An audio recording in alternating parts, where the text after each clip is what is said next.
Well, YouTube, all right. So, thought I'd give you guys my opinion on two of the coolest tools I own. Well, pretty close to it anyway. So, here we go. Well, since you saw the thumbnail, you kind of knew exactly what I was going to talk about. But let's go over them. I already did reviews on these. I have a video for each one of them.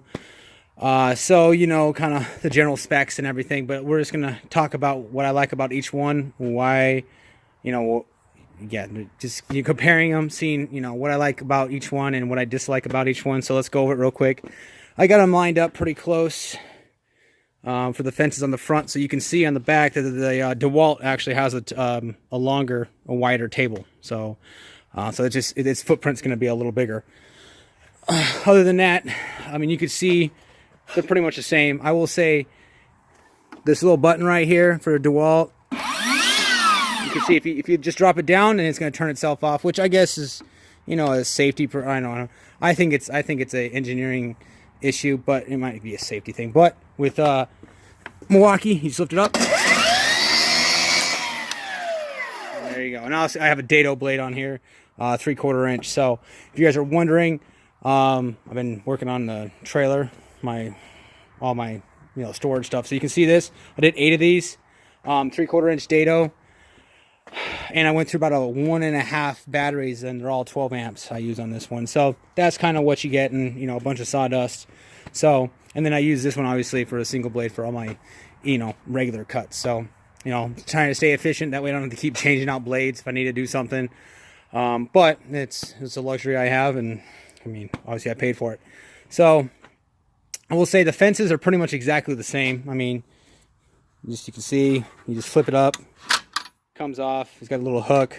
Same thing over here. Flip it up, comes off. I mean, you got the riving knives is in the exact same location. I mean, that's pretty much the same. Obviously, the plate's not on this one because of the dado, but they're pretty much the same. I will say, one tool, one wrench changes out the blade on the Milwaukee, and you're gonna need 2 on the Dewalt. So just keep that in mind. The Milwaukee, it just slips in here and it clicks into place. This one you twist and it comes out, and obviously you got your screws there. So that's something to consider as well. The fences are both rack and pinion on the side here, and you can twist it back and forth. The same thing with the Milwaukee. It's already down, but I will say the Milwaukee takes a lot less resistance, a lot less twisting to move it. You can see pretty easy. This one, I would say the gearing, it takes more twists to move it, and it's a little firmer, so it's it's not going to move on you like pretty simple, but locking it down is the exact same thing for both of them. So, and obviously they both have the pins, so you can move them out. Same thing on this side, move them out, and that way you can get as much cutting capacity as they say you can. I don't have a 12 amp hour battery for the Dewalt. I only have 9 amp hours, so I can't really do like a comparison runtime, how much cutting. But you guys can look it up. I've also did some research, and it basically comes down to the Dewalt is kind of better. That's how it goes. As far as cutting accuracy, I think a couple people on YouTube, they did some testing on it, and Dewalt was a little more accurate. I personally love the Milwaukee just because I mean, I like both. I can't say. I mean, if I'm picking between either or, it's basically gonna be how many batteries I have to run it, and obviously I have more Milwaukee batteries, so I'm gonna go with that one. I will say the Dewalt, I like. It has a larger table. The rack and pinion system seems a little. It's it's a little stiffer, so I like that. It takes more grunt to actually move it. So I mean, it just seems it's Now, could you probably, tighten a screw somewhere and make the rack and pinion on the Milwaukee easier? Probably. So just letting you know. I will say another thing I like about the Milwaukee over the Dewalt, or the one thing I do, is going down with the blade. It only takes maybe 10 twists to get it all the way down.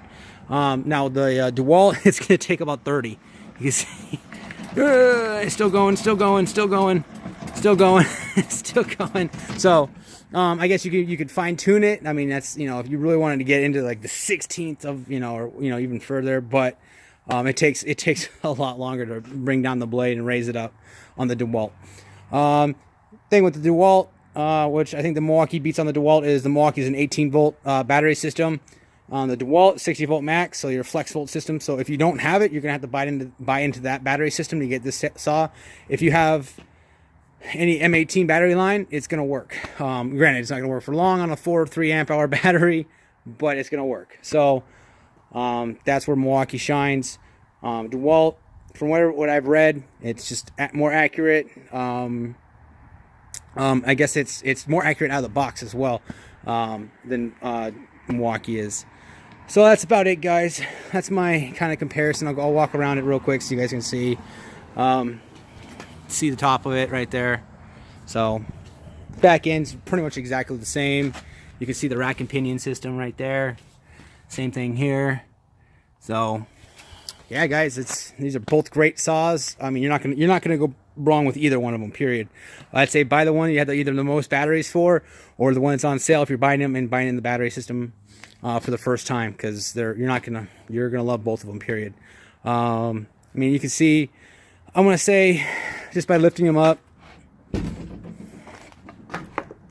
think the Dewalt's a little lighter. But again, I mean, 12 amp hour battery is not gonna make that much of a difference. But yeah, if that matters to you guys, like and subscribe. We'll see you guys on the next video.